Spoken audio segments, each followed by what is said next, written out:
With a screeching scream, a car halts before me.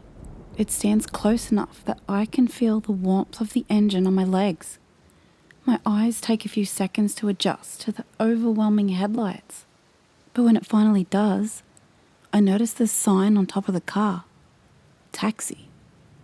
If it is a taxi, chances are the driver is just passing through, just like me. I laugh and pant heavily. My knees are weak from all the running, and now I no longer have to run among these streets. I lean forward and place my arms on the dented bonnet. The rhythm of the rain hitting the car's metal plates calms me down. Sorry about that. Just give me a minute. To my surprise, the cab just stood still. I neither hear the engine revving up impatiently nor honking, not even any obscene words from the stranger who is going to help me get through the night out of this hellhole. The headlights are still too bright for me to see who the driver is. The tinted glass did not help the case either. Just when I am about to catch my breath, I hear a loud thud behind me in the distance. All the lights in the once dark and silent town centre flared brightly, and all of the windows had silhouettes of beings standing behind it, looking at me. Some human, and some of them were, simply put, incomprehensibly inhuman.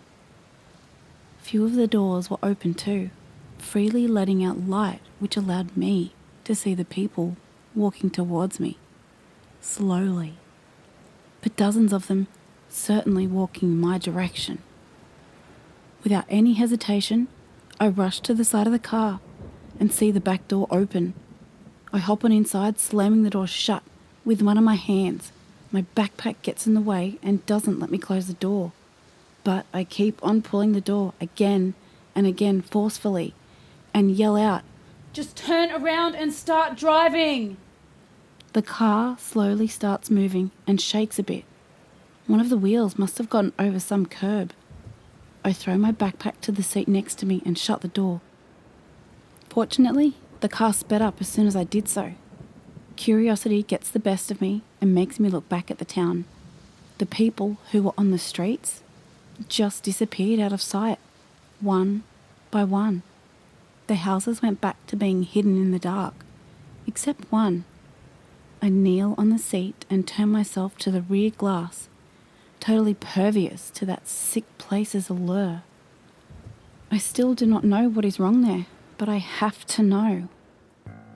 The tinted glasses of the town hall left the heart of the town in red. Just red.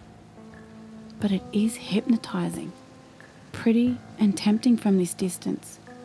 Even though that town was nothing but odd, deep down something begged me to go back and cling on to the leftover humanity I could find in the buildings and streets. Just the thought of travelling through the nothingness between this town and the one closest to it makes my skin crawl for some reason. If the town is this unsettling, I wonder, will I survive this night? The longer I look into the light, more thoughts and questions pour out of nowhere, taking up all of my mind. The rear glass fogs up to the point that I can no longer see the shape of the town hall windows. Without even realising what I am doing, I pull my sleeve down and try and clean the window.